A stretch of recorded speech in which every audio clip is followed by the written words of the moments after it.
Feel na feel natin ang Christmas dito sa New Life. Amen? Yes. Tapos sabi nga ni Pastor Edwin kanina, kasi si Pastor Edwin po yung nag-preach. Abay, nung yung mga bata nag-present, nakataas lahat ang telepono ninyo. Nung tumayo na yung preacher, ay wala na. Okay. Pero syempre, hindi talaga kami wala kaming laban dyan, di ba? Kasi iba pa rin iba pa yung mga bata. Alam nyo, isang technique din natin yan Alam nyo kung paano natin maimbita yung ating pamilya sa church. May presentation po ang mga bata. Yan, dyan yung mga lolo, lola. Yan, di ba? Totoo. Okay, so magandang hapon dun po sa mga unang pagkakataon na dumalo sa 3 p.m. service dahil nandito yung mga apo ninyo. Yan, tinadhana po yan. Okay, tinadhana ng Panginoon. So, alright, tayo po ay dadako sa salita ng Panginoon. Ako po ang inyong mensahero ngayong hapon na ito. Bawal matulog, lalo na sa balcony, kitang-kita kayo ng Panginoon, mas malapit kayo sa langit. Okay, sabihin mo sa katabi mo, gising-gising. Yeah, di ba? Sarap sana kasi nga malamig-lamig. Pero ayan, nandito po tayo na tayo po ay nagkakaisa para po sarap mag-worship sa Panginoon, but you know what, at the same time, ating pinaglalaanan ng kanyang salita na talaga namang bigay sa ating mga puso at ating, namnamin. Di ba? Ating namnamin ang kanyang mga salita. Napakabuti ng Panginoon. So, last Sunday po, sino po narito nung last Sunday? 3 p.m. service? Yes, okay. May nabilang pa akong 25. Okay, 25.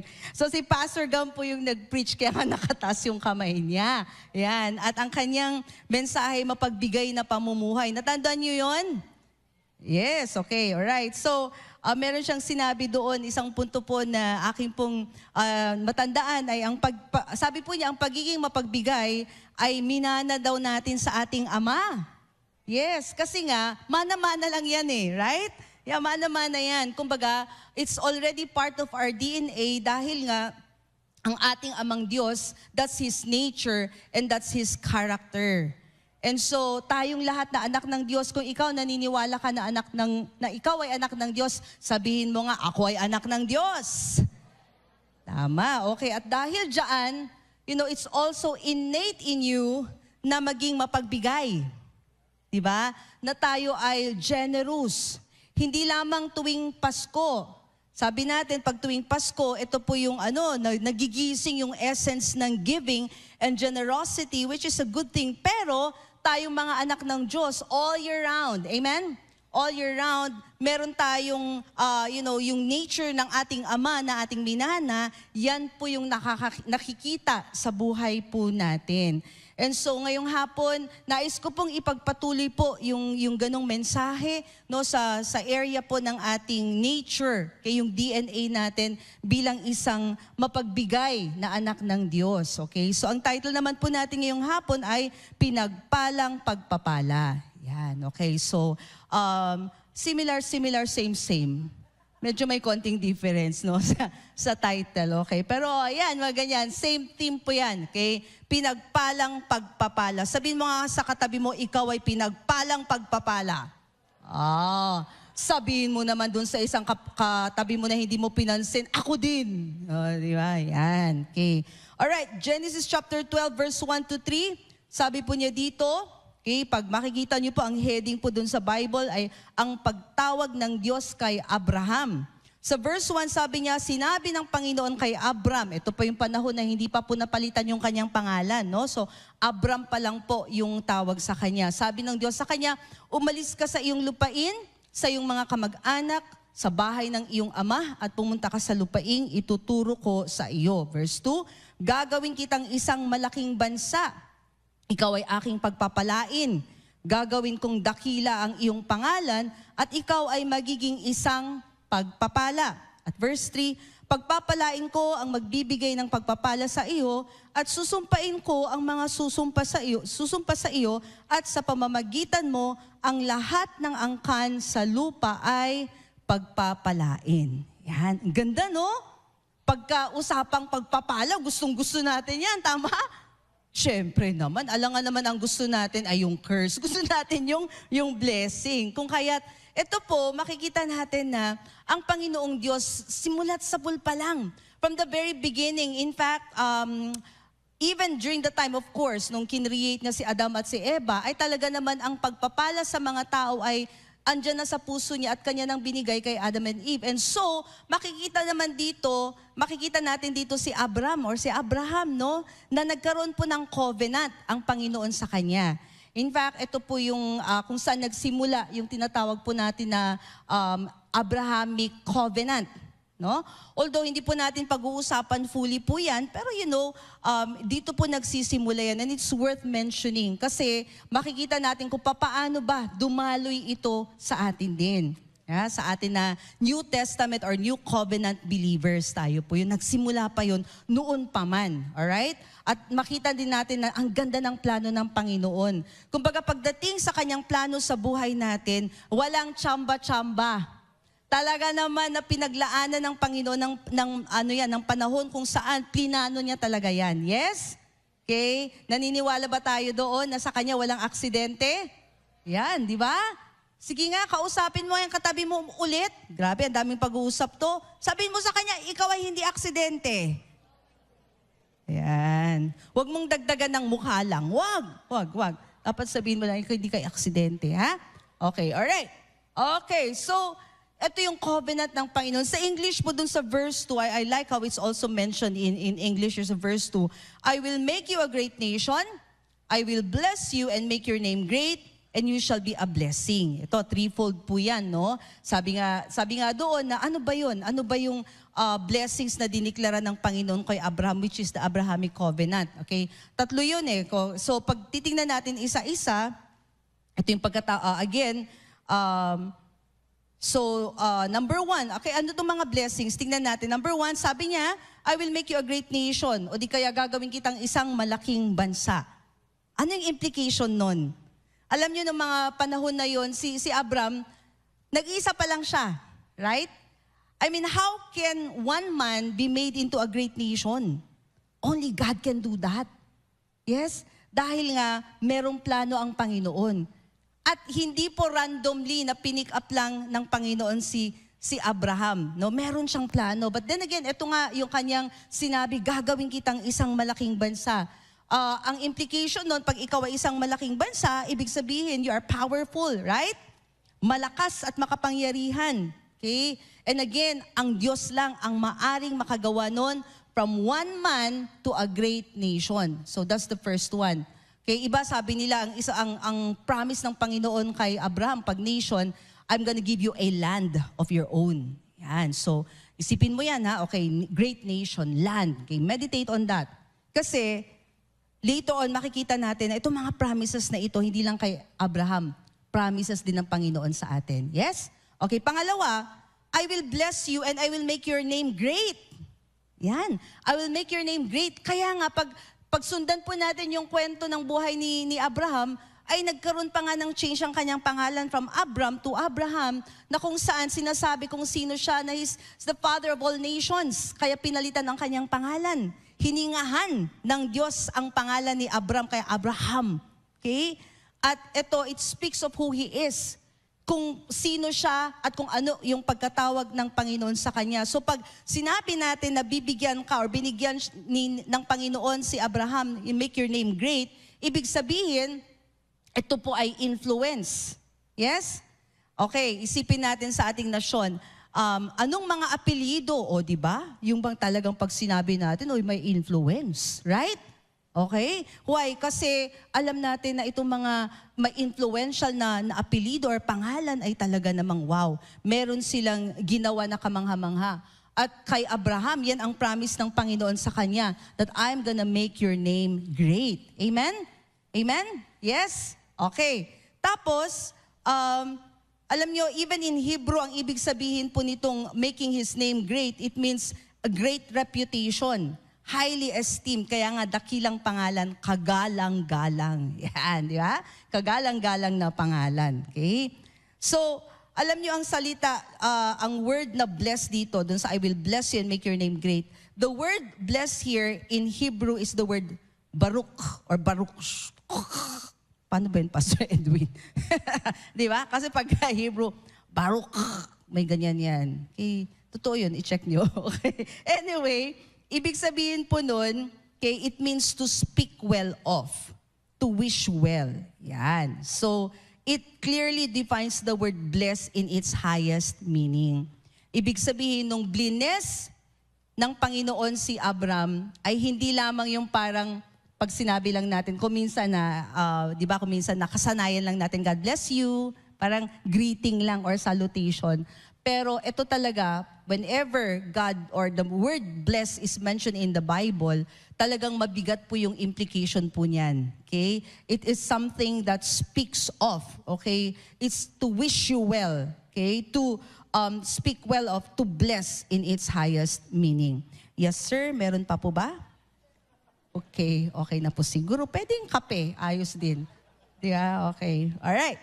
So, at ang pangatlo po, ano ba itong mga blessings na ito? Pangatlo, to be a blessing, maging pagpapala. Diba? Sabi nga niya, I will bless you and you will be a blessing. Ikaw ay magiging pagpapala.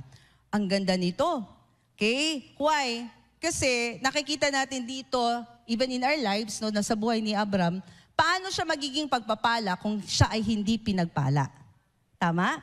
Pero dahil siya ay pinagpala ng Diyos, makikita natin doon ang kadahilanan o di kaya yung purpose ng pagpapala sa buhay pala niya ay upang siya ay maging isang pagpapala. Yan. So very clear, no, na yun yung purpose nun. So hindi lang siya blessed, source of blessing pa siya.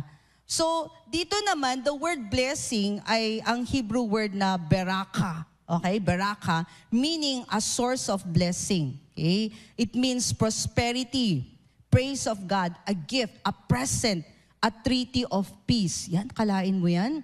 Okay? Na kung si Abraham siya ay source of blessing, ibig sabihin, siya daw ay isang gift. Siya daw ay isang present, a treaty of peace. So kung ako, sasabihin ko sa'yo, ikaw ay blessing, ikaw ay blessed to be a blessing, ibig sabihin, you are a gift. Naniniwala ka ba dyan, kapatid? You are a present. Yan. Lalo na sa panahon ng Christmas, bigayan ng regalo. Yan. Ay, pwede kong gamitin yan sa asawa ko. Okay? Ako I am a gift to you. Right? I am your present. Tama? Okay? Sa mga asawa dito, lalo mga asawang babae na, or lalaki ba? Yung mga, di ba? Kasi exchange gift. Kayo ba nag-exchange gift kayo mag-asawa? Mo, ang lakas ng hindi. Okay. Alam na this, mampas. Okay, hindi. Okay, alright. Kasi nga, gift na tayo sa isa't isa. Okay. Alright, okay. So yun nga po, beraka tayo. We are a gift, a present. Pero wag mong tandaan ha, sa mga mag-asawa dito, kung ikaw talaga ay regalo sa iyong asawa, you are a treaty of peace. Yeah, okay. Peace kayo dapat, alright? So, bawal mataray, di ba, ma'am baby? Okay, alright. Okay, so ilan sa atin dito, naiintindihan natin at nakikita natin na, kasi nga, pagka ginagamit o pinag-uusapan natin ng blessing, kung minsan nag-shut off yung ating, na naman, blessing, pera na naman yan. Alam mo yung parang ganon? Pero alam kong hindi kayo yun, kasi hindi naman kayo mag-isip di ba? Hindi kayo gan mag-isip. Okay, anyway. Alright, yung nagre-react yun. Okay, so minsan lang, right? Akala natin, material things lang. Pero kailangan maintindihan natin na this is more than material things. This is speaking more of not just the riches or wealth. Okay? Blessed to be a blessing means you are fulfilling a purpose. Kung ano yung kadahilanan ng Panginoon para sa buhay mo. Bakit natin parating pinag-uusapan at nire-remind po tayo bilang isang church na, we are, yung lifestyle natin is a lifestyle of generosity. Kung kaya't kailangan ipamuhay natin ito. Bakit? Dahil meron pong mundo na nangangailangan na makita yung expression ng ating Ama, and He can only express that through us sa pamamagitan mo, kapatid. Yes? Kaya nga, kailangan makita mo yung sarili mo na meron kang partnership sa Ama. Especially like ngayong December, no, di ba? Okay, sa ating opisina, yung mga nagtatrabaho sa atin dito, pumapasok tayo. Alam nyo yun, na kumbaga, whenever we go to our offices, tingnan mo yung sarili mo na, uy, regalo ka sa office mo. You are a treaty of peace. Blessed ka to be a blessing sa iyong office. Yes? Yes. Yung mga nag-aaral dito, mga estudyante, you are a gift sa iyong mga kaklase. Kinakakitaan ka ng blessing ng Panginoon. Amen ba? Yes, at syempre sa ating pamilya. Tayo ay regalo sa ating pamilya. Alright? Okay, so more than the wealth, more than the riches. In fact, ang sabi nga sa salita ng Panginoon, naalala ko lang, the blessings of the Lord make one rich. Right? He adds no sorrow with it. So, pwede nating sabihin na the barakah of the Lord makes one rich. Hindi niya sinabi noon na the blessing of the Lord are riches. No. It makes one rich. Ibig sabihin, ano lang to, kumbaga yung riches and yung yung wealth, yung mga material blessings, ito ay mga kasunod lamang. Ito ay byproduct lamang ng blessing ng Panginoon. Yes? Okay? So the focus is not on the material things. Kumbaga, susunod yung mga yan. Pero kailangang maintindihan natin na yung covenant natin is a covenant na kung saan tayo ay blessed na ng Panginoon. Pinagpala na tayo ng Panginoon, kung kaya't we don't have to focus doon sa pagiging rich, pagiging wealthy, mag-focus tayo doon sa covenant natin of blessing na galing sa Panginoon at yung mga material manifestations ay susunod lang. Yes? Alright, okay. So, there. So, ngayon, ang tanong doon sa buhay ni Abraham, kasi nakita natin, okay, so yun yung covenant ng Panginoon sa kanya. Ang question is, natupad ba itong covenant na ito sa kanyang buhay? Nangyari ba yun? Di ba? Nangyari ba yun? Siyempre, alam natin kasi binabasa natin ang salita ng Diyos na nangyari nga kasi alam din natin ang nature ng Panginoon na pag nag-promise siya, gagawin niya. Di ba? Gagawin niya yan. So, makikita natin ng isang proof kung saan nakita natin na, na-fulfill yan. Let's go to the New Testament. And one of the verses na kung saan makikita natin na ito ay proof kung na ang Diyos ay talagang naging totoo siya sa pangako niya kay Abraham is in Galatians chapter 3, verses 6 to 9. Sabi niya doon, basahin natin, tingnan niyo ang nangyari kay Abraham. Ayon sa kasulatan, sumampalataya siya sa Diyos, kaya itinuring siyang matuwid. Malinaw na ang mga sumasampalataya sa Diyos ang siyang mga tunay na anak ni Abraham. Ilan po sa atin dito tayo sumasampalataya sa Panginoon? Yan, tayo yan, no? Noon pa man, sinasabi na sa kasulatan na ituturing na matuwid ng Diyos ang mga hindi Hudyo sa pamamagitan ng pananampalataya nila. At ang magandang balitang ito'y ipinahayag ng Diyos kay Abraham nang sabihin niya, pagpapalain ko ang lahat ng bansa sa pamamagitan mo. Sumampalataya si Abraham sa Diyos at pinagpala siya. Kaya lahat ng sumasampalataya sa Diyos ay pinagpapala din katulad ni Abraham. Yan. So, ang ganda. Tingnan nyo, ang pangalan ni Abraham ay talaga naman, di ba, sabi ng Diyos sa kanya, I will make your name great. Kung kaya't even in the New Testament, nakikita natin yung influensya niya. Right? Ginamit pa din siya ng Panginoon upang maging example na kung ano yung promise ng Ama sa kanya hanggang kay the fulfillment in the New Testament at hanggang ngayon, pinag-uusapan pa din natin at nakita natin na totoo nga, nangyari nga yan sa buhay ni Abraham. And so much more, I encourage you, church, napakaganda po na, if there's one thing also na tingnan ko nga, gawa nga ako ng personal study ko sa buhay nga ni Abraham at itong covenant na ito. Mabibless ka at makikita mo na nakaakibat din yan sa blessing ng Panginoon sa buhay mo. Okay? So, bakit nga kaya, ito yung sabi ko sa inyo kayo, di ba na si God, hindi po niya randomly na basta pinili lang si Abraham. When we talk about blessings, ano ba kasi ang nakita ng Panginoon sa buhay ni Abraham or sa karakter at nature ni Abraham kung bakit ganun na lang na finulfill niya yung promise, binigay niya yung kanyang promise at finulfill niya yung promise niya kay Abraham. Huwag nating, sabi nga doon sa sa Genesis chapter 12 verse 4, ito yun Ito yung isa sa mga key talaga Sumunod nga si Abram sa utos ni Yahweh. Nilisan niya ang Haran noong siya'y 75 taon at sumama sa kanya si Lot. Okay? Ano yun? Alright? Sa verse 1, kung babalikan po natin yung verse 1 ng Genesis 12, let's go back to verse 1.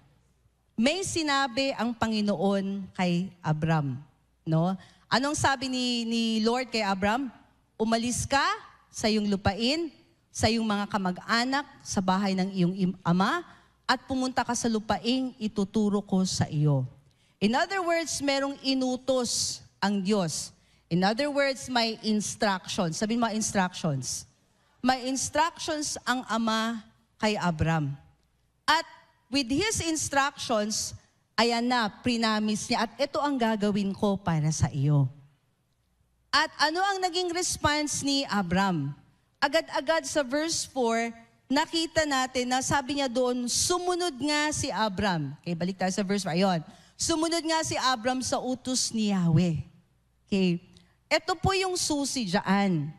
Na kung saan si God, ang ama at si Abram, meron silang relationship at binigyan ng ama si Abram ng instructions. At ang nakakatuwa dito is this, merong tiwala si Abram sa Panginoong Diyos na kung ano ang kanyang sinabi, ang sinabi ng Diyos, meron siyang tiwala na gagawin niya kung kaya't sumunod siya. Yun yung kinalugdan ng Panginoon at yan ang tinatawag natin na faith, yung pananampalataya. Yes? So that's the pinaka-key and secret there. Bakit ganun na lang na nalugod ang Diyos kay Abraham? Dahil sa kanyang relationship, kaya nga nabasa natin sa Galatians kanina na, dahil sa ginawa ni Abraham, it was credited unto him as righteousness.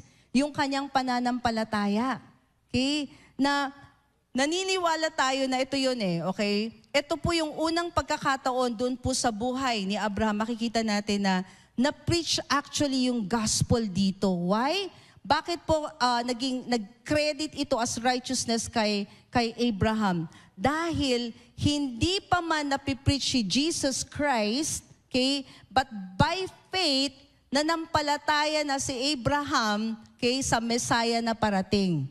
And that was credited to him as righteousness. Dahil alam niya at naniwala siya na, okay, merong Diyos. Merong nangungusap sa akin. May nagbibigay ng instruction sa akin. Tiwala ako na kung ako ay susunod sa kanyang salita, okay, gagawin nga niya ang kanyang pangako. Amen? Yun yung naging mindset ni Abraham, kung kaya't nalugod ang Diyos sa kanya. Ito po yung pinakasekreto doon. At you know what? It did not change even up to this point po. Lalong-lalo na makikita natin na fulfill ni Jesus. Lahat, okay, ng mga iba pang kasulatan na makikita natin sa Bible, kung kaya't tayo, we are living in a time and a place where, Lord, tinanggap na lang natin lahat ng ginawa ni Jesucristo para sa atin. Yeah? And so if si Abraham before, siya ay walking and living by faith at nanampalataya siya sa Ama, how much more with us right now? How much more with us right now? What do I mean by that? Abay, nakita na natin sa salita ng Panginoon na ang Diyos ay tapat sa kanyang mga pangako at sa kanyang salita. Na si Abraham na sumunod sa salita ng Panginoon ay ginampanan ng Diyos ang kanyang promise sa kanya. Tayo pa kaya? Are we not going to follow as well? Are we not going to heed kung ano yung instructions ng Panginoon sa atin? Amen? Dito natin ipinapasok yung mga, alamin mo kung ano yung mga instructions ng Panginoon sa buhay mo. Alamin mo kung ano yung mga promises ng Panginoon sa buhay mo na makikita mo sa salita ng Panginoon. Amen?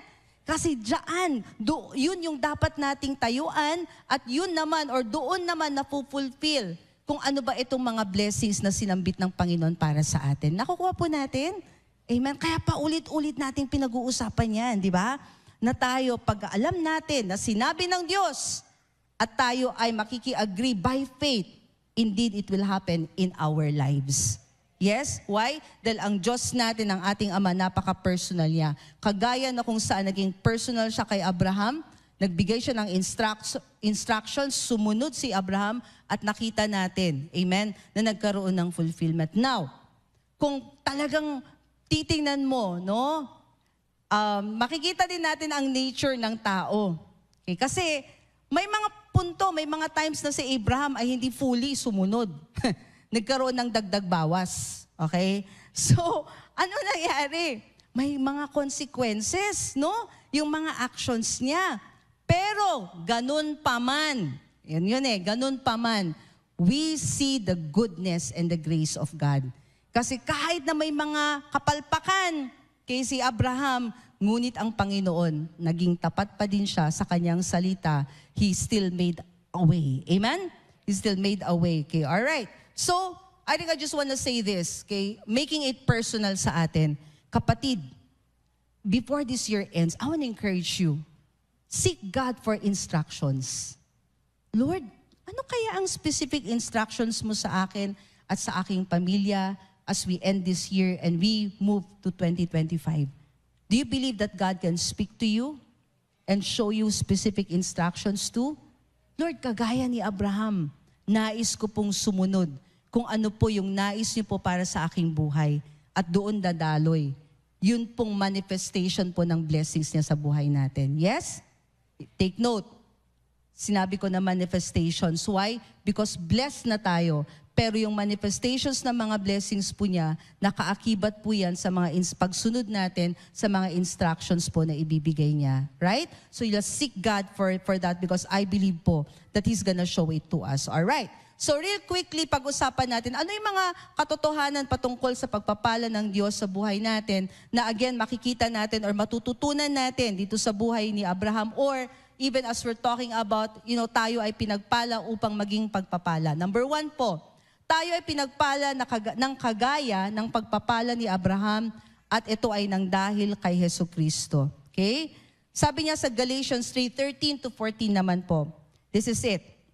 In verse 13, it says there, Christ purchased our freedom, basahin natin sa Amplified, and redeemed us from the curse of the law and its condemnation by becoming a curse for us. Yan ang ginawa ni Kristo para sa atin. He purchased our freedom, okay, sa pamamagitan ng kanyang pagkamatay sa krus. Christmas, we celebrate His birth, right? Yes. You know why He had to be born? Alam nyo, si Jesus, siya lang ang purpose ay nabuhay para mamatay. Yun yung kanyang life purpose. Ano yung purpose niya? Siya lang po, na ang purpose kung bakit siya pinanganak ay para siya'y mamatay. At dahil para sa atin po yan. Yeah? Okay, so, ito, sabi niya, for it is written, cursed is everyone who hangs or crucified on a tree or the cross. In order that in Christ Jesus, eto na, sa pamamagitan ni Kristo, the blessing of Abraham might also come to the Gentiles, so that we would all receive the realization of the promise of the Holy Spirit through faith. Okay? So, sabi ko earlier, yung Abrahamic covenant, it's a study na hindi natin pwedeng ma-exhaust ngayon. Now, kung titingnan po natin, alright, originally po talaga, because Abraham, eventually dito nabuo yung nation of Israel. Okay? Na yun yung original intent ba? Kumbaga, yun makikita natin, kay doon pala nabuo yung nation of Israel.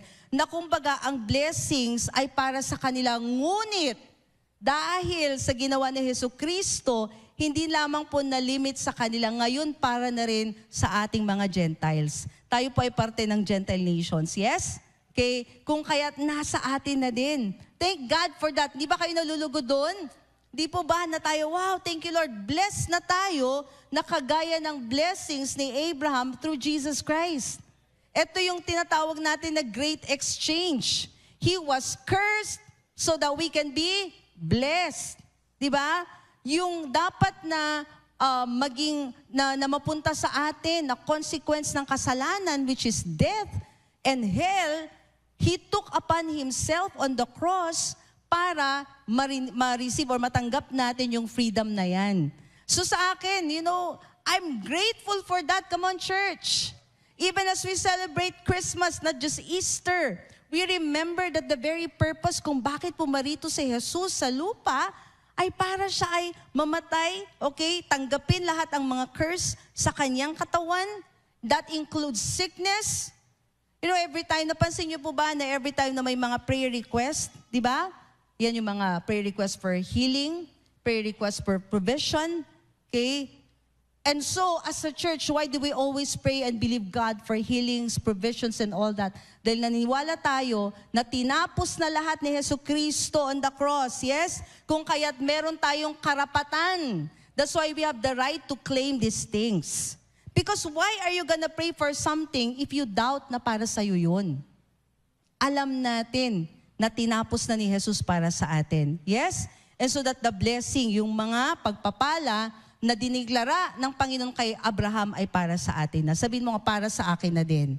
Amen. Okay? So, eto yun. Kaya nagkaroon tayo ng great exchange. So this time, ang tinatanggap natin, at we've got to believe that, by faith, kagaya ni Abraham. No? Hindi mo ba nakikita? Alam nyo, nung prinamis ng Panginoon kay Abraham, na gagawin siyang great nation, he was 75 years old. Di po ba? At ang kanyang asawa na si Sarai ay, baog. Wala silang kakayanan in the natural na magkaroon ng anak. Ngunit, tinanggap niya sa kanyang puso at naniwala siya that God will make him a great nation. Okay? In your place, right now, I want to declare this. Meron pong ilan sa atin dito. Sa lugar na kung saan ka, it might be a place of nothingness. It may be a place na parang walang-wala kayo, paano ma-fulfill? You might be thinking sa isip mo, ganda naman ang kwento ni Abraham, paano kaya sa akin? I wanna tell you that the story of Abraham is a story from nothingness to greatness. I don't think meron pang mas grabe pa sa sitwasyon ni Abraham, right? When it comes to him miraculously being the father of all nations, for Sarah, okay, to become a mother. The promise na binigay ng Diyos sa kanya 75 years old, na fulfill when he was almost 100. Yeah, ginawa ng Diyos yan. Kumbaga, mahirap na nga ang sitwasyon. Talaga naman ang Panginoon, no? Mas naging pa. Ginawa pa niya, pinulfill pa niya, kung saan yung time is mas mahirap at mas imposible. Ganyan ang ating Diyos. That's His expertise. Na talagang pinapakita niya na, kaya niya yan. Kung saan mas imposible, okay, mas nagagawa ng Diyos ang kanyang kakayanan na ipakita that He can do it because nothing is impossible for Him. So kapatid, kung nandito ka sa lugar o punto na kung saan iniisip mo, napaka-imposible, napakahirap, walang imposible sa Panginoon. Manalig ka sa Kanya. Amen? Manampalataya ka at kami ay nakikiisa sa iyo. Nagagawin din ng Diyos kung ano yung promise niya para sa iyo. Amen. So by faith, tayo po ay pinagpala na. Ephesians chapter 1 verse 3 to 5. Purihin natin ang Diyos at Ama ng ating Panginoong Jesucristo dahil sa pakikipag-isa natin kay Kristo, ibinigay niya sa atin ang lahat ng pagpapalang spiritual blessings. Okay? Mula sa langit, bago pa man niya likhain ang mundo, pinili na niya tayo para maging banal at walang kapintasan sa paningin niya. Dahil sa pag-ibig niya, noong una pa'y itinalaga na niya tayo para maging mga anak niya sa pamamagitan ni Jesucristo, ayon na rin ito sa kanyang layunin at kalooban. Wow! Layunin at kalooban ng Diyos na ikaw ay makiisa sa Kanya. Layunin at kalooban ng Diyos na ikaw ay pagpalain upang ikaw ay isang maging pagpapala. Yes? You've got to see that. You've got to believe that. Amen. Amen. Because kailangan natin sa generation na ito. Yes? Alright, so by faith, tayuan natin yan. Tayo ay blessed dahil kay Jesus. And so let's allow our faith, to operate for us para makita natin yung manifestations ng blessings. Okay? Even as we enter 2025, are you excited for next year? Grabe, di ba? Ang bilis ng panahon. Alam nyo yung mga pa-video-video no dun sa mga cute angels na yan, in a matter of 5 years. Okay, kikita nyo, laki na nila. Pag ipakita mo yung video ng apo mo or ng anak mo, sabi niya sa'yo, Mom, why did you make me do that? Ganyan na yan. Yeah. Siyempre, pag maliliit pa sila, ginagawa nila kung anong gusto natin. Antayin mo maging teenager. Okay, alright. Okay. Pero blessed sila. Blessing pa din, di ba? Okay, alright. Pangalawa po, katotohanan patungkol dito, sa na tayo pinagpala ng Diyos through Abraham. Tayo ay pinagpala upang maging pagpapala. Okay, so second point that I just wanted to stress. Ini-stress ko lang. Again, ang covenant blessing ni Abraham ay hindi huminto sa kanya. Aren't you glad? Na hindi huminto kay Abraham yung covenant blessing. Nung pagkatapos na natanggap niya, that's it na. Wala na, hanggang doon na lang. Para sa kanya lang yan. O hindi po. Siya ay naging daluyan. Siya ay naging daluyan ng blessings. Okay? Sa kanyang pamilya, sa kanyang relatives, o mga in-laws niya. Okay? People around him. And later on, we will emphasize even more on that. Pero gusto ko pong basahin sa, like ito yung implication din kasi niya sa atin eh. Dahil nga, not just for Abraham but for us as well, na tayo pinagpala upang maging pagpapala, okay? Na tayo ay daluyan, okay? Nakikita mo ba yung sarili mo na daluyan ng blessing? Yeah, di ba? Na blessed ka, at dahil blessed ka at talaga namang umaapaw, okay, ang blessing ng Panginoon sa buhay mo, ikaw ay nagiging daluyan. Kaya sabi niya sa Kawikaan 11:24-25, ang mga taong mapagbigay ay lalong, ganda niyan. Gusto niyo ba yon? Ngunit ang mga taong sakim ay hahantong sa, hindi tayo yan. Right? Doon tayo sa una. Ang mga taong mapagbigay ay lalong yumayaman. Napansin niyo ba na hindi baliktad? Di niya sinabi na ang mga taong mayaman ay nagbibigay. Sabi niya, ang mga taong mapagbigay ay lalong yumayaman. Okay? Ibig sabihin, yung susi ay hindi sa kayamanan. Yung susi ay yung sa pagbibigay. At yan yung karakter at nature ng Ama na namana na natin. Sabi nga ni Pastor Gam, yes, kung kahit nakikita natin na dahil dyan, pinapamuhay na natin, tayo ay pinagpala upang maging pagpapala. Yes? Okay? Proverbs, and in English po, okay? Para ma-stress natin, sabi niya, the generous man, okay, in Amplified, the generous man is a source of blessing. So hindi lang blessed, pero source of blessing. And shall be prosperous and enriched. Gusto niyo yon? Ay, konti lang. Okay, I'll give you another chance. Gusto niyo yon para sa inyo? Yes, di ba? Okay? And he who waters will himself be watered, reaping the generosity that he has sown. Okay, so sige lang mga kapatid, ipamuhay natin ito. Kasi dahil pagka ito ginagawa natin, hindi tayo talo. Lalong-lalo natin makikita ang manifestation ng blessings niya sa buhay natin. Sabi nga natin, itong generosity na ito ay hindi lamang sa pamamagitan ng pera, pero let's be generous even with our smiles. Yeah! Let's be generous with our prayers. Ang ganda nung ating kultura na pinapanalangin natin yung mga kapatid natin na nangangailangan ng panalangin. Okay? We say this, our pastors and leaders are here praying for you, but you know what? Be sensitive to the Holy Spirit. I want to encourage you, church. Kung merong sinasabi ang Panginoon sa'yo pag pumasok ka sa church, or maybe even not just in church, pero pag sinabi ng Diyos sa'yo, i-impress niya. This week, I ask you to ask God for direction. That this week, let God impress in your heart kung sino ang dapat mong ipag-pray ngayong week na to. Okay? A workmate, a neighbor, at mag-obey ka, ha? You have that courage on the inside of you to go to that person at ipanalangin mo at i-declare mo ang kabutihan ng Diyos, ang blessings ng Panginoon sa buhay niya. Can we do that? Yes. Kung hindi mo alam kung paano gawin, mag-practice ka. Umuwi ka later, tapos mag-practice ka with the family. Mag-practice nga ako paano mag-pray kasi baka may sabihin ng Panginoon sa akin medyo kakabahan ako ng konti. You learn to pray for other people. That should be part of our nature, yes? As pastors and leaders, I'm telling you, we're always here to pray for you.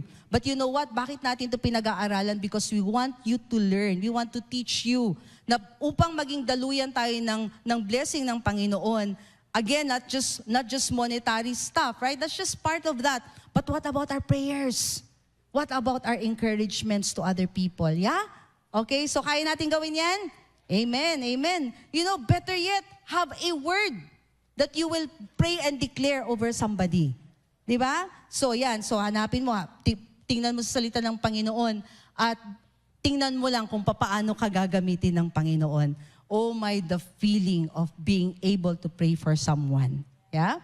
Okay, now, sabi nga natin, we become generous at ang pagbibigay natin, even in the church. Na-bless lang ako, kaya gusto kong i-share din sa inyo. So, 2 weeks ago po, kami po ay nagpunta sa New Life Kalibo.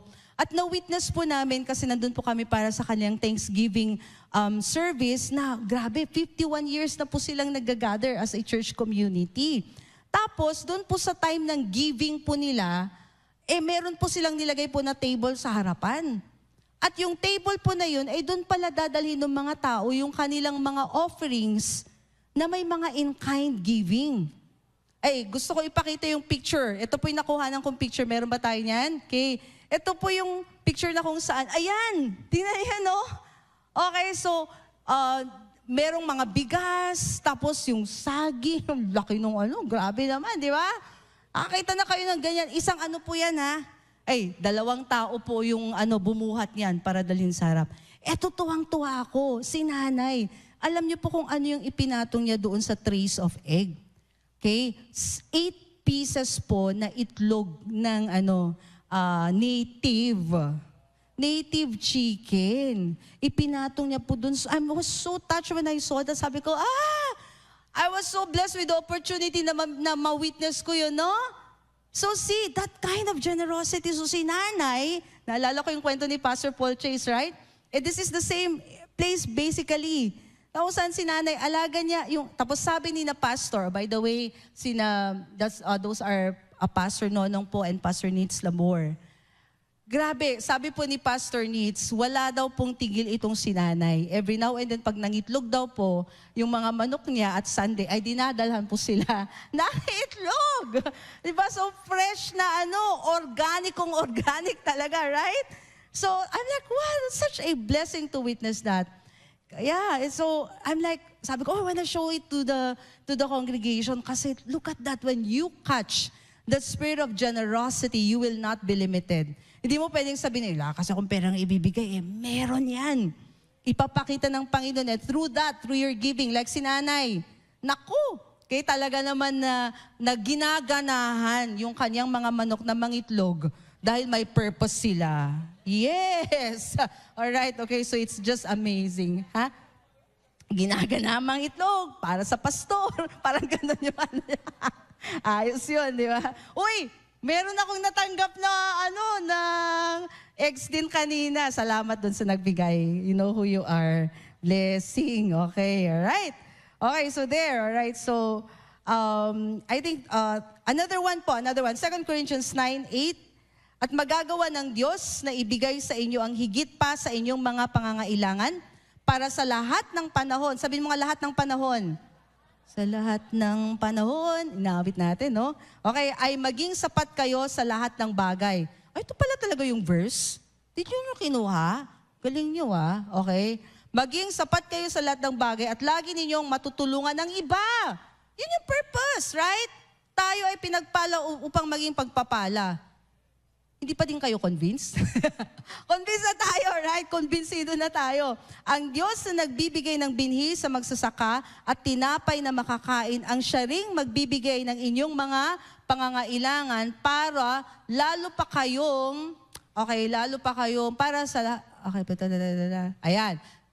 Okay, gaya ng sinasabi sa kasulatan, namigay siya sa mga dukha kailanman ay hindi makakalimutan ang kanyang mabubuting gawa.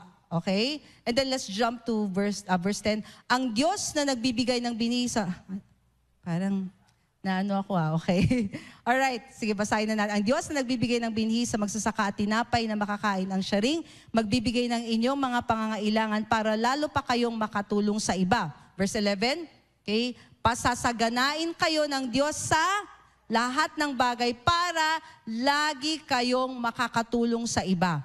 At ito yung resulta. Marami ang magpapasalamat sa Diyos dahil sa tulong na ipinadala ninyo sa kanila sa pamamagitan namin. Yan. Okay, alam nyo, syempre para mas may essence yan. We always say this, salamat sa inyong generosity, no? So alam nyo, kahapon po, last day ng feeding natin for this semester, para sa mga bata, sa partners natin with Metro World Child. na kung saan po kahapon ay nagpakain po tayo. Nag-prepare po tayo ng 2,600 pieces of fried chicken. Yes po, okay? So thank you so much po sa inyong generosity. May mga pictures po tayo. Gusto pakita po. Hello, hindi po yung likod ko ha. Yan! Okay. Alam niyo, hanggang ngayon naamoy ko pa din yung bawang tsaka suka sa kamay ko eh. Kasi minasa-masa namin yun. Minarinade namin. Yun po, alright. So, 2,600 pieces po, prepare po natin. Ito po yung Sidewalk Sunday School feeding natin with Metro World Child. At again, because of your generosity, 12 weeks po per semester, 2 semesters per year. Nagawa po natin yan. Thank you. At sa kagaya ng nabasa natin, marami po, lahat po ng mga bata ay grabe, taus-pusong pasasalamat nila. At talagang sabi niya, thank you Jesus. Why? Because you know what? Some of them, parang once a year nilang talagang inaabangan yung fried chicken nilang yan. Okay? We make sure na malaki pong parte, hindi po, fried chicken. Ay, hindi, malaki fried chicken talaga. Yung para po sa kanila. So yan. Tingnan nyo naman yan, oh. Ayun, di ba? Laking piece po niyan. Alright, so thank you po. I think we still have other photos. Next picture, please. Yun, okay. Ay, ano yan? Totoo po, sa bilangguan po yan. Okay, nagpapakain din po tayo sa Las Piñas City Jail. Meron din po tayong mga team na pumupunta po doon. Alright, and so we were able to do that. Okay, of course po, yung mga relief operations po natin. I think we have a last slide. Last picture, please. Yan, okay. So, hindi lang naman tayo pang fried chicken, kung minsan picadillo din, di ba? Kung minsan champurado, arroz caldo, okay? But then again, lahat po niyan ay, again, okay, our way, tayo ay pinagpala upang maging pagpapala sa iba. At you know what? Ipagpatuloy natin ito, church, yes? That's the essence of why we are blessed. Last point ko po. Last point. Okay? Last 2 seconds na. Wala na. Okay, but I'll end with this. Ang pagpapalang ito ay dadaloy sa susunod na henerasyon. Again, I told you kanina, hindi lang naman to nag-stop kay Abraham. Nakita natin na sa atin din. But even in the life of Abraham, makita natin sa Genesis 26:2-3, sa buhay po ng kanyang anak. Okay? So si Isaac po, si Isaac, makita natin na even kay Isaac, ganun din po ang promise ng Panginoon sa kanya. Nagpakitang Panginoon kay Isaac at sinabi, huwag kang bumaba sa Ehipto, manatili ka sa lupaing aking sasabihin sa iyo. Okay? At ito yung sinabi niya, manatili ka sa lupaing ito at sasamahan kita at ikaw ay aking pagpapalain sapagkat sa iyo at sa iyong binhi ay ibibigay ko ang lahat ng lupaing ito at tutuparin ko ang aking ipinangako kay Abraham na iyong ama. Sayan yan. I believe that the joy of every parent is to see their children blessed. Right? Sa tingin nyo, hindi alam ng ama yan? Alam nyo kung bakit kailangan tayo, especially for us if you're a parent in this place, kailangan tayuan mo kapatid ang salita ng Diyos para sa buhay mo dahil this will have an impact for your next generation. That's how powerful it is. And that's a way by which mababago natin ang mundo. Magsimula tayo kung nasaan tayo. Amen? Tayuan mo, maniwala ka, manampalataya ka, tanggapin mo ang instructions ng Panginoon, sumunod ka kapatid. By His grace, by His enablement. Bakit? Dahil ito ay dadaloy sa yung next generation. Yeah? At hindi lang kay Isaac, kay Jacob din, na apo ni Abraham. Sabi niya sa Genesis 35:11-12, sinabi pa ng Diyos sa kanya, ako ang makapangyarihang Diyos, magkakaroon ka ng maraming anak, magiging ama ka ng isang bansa at ng marami pang bansa, at magiging hari ang iba mong mga lahi. Ang lupain na ibinigay ko kay Abraham at kay Isaac ay ibibigay ko rin sa iyo at sa mga lahi mo. Grabe yan. Ganun katindi, no? Yung impact ng pagsunod ng isang magulang. It's for the next generation too. Amen? And in Psalms 115 verse 14, for all of us to see and understand, and let's receive this. At gusto ko pong ideklara ito sa ating lahat. May the Lord richly bless you, both you and your children. Amen. Tinatanggap po ba natin yan? Amen. Tandaan mo kapatid, ikaw ay pinagpala upang maging pagpapala. That's your destiny. Yes? Receive it. Live it out. And you're gonna see not just sa buhay mo, but even for the generations to come. Maraming salamat, Panginoon. Let's close our eyes and just bow our heads in this place. Napakabuti ng Panginoon, church. Grabe ang plano niya sa bawat isa sa atin.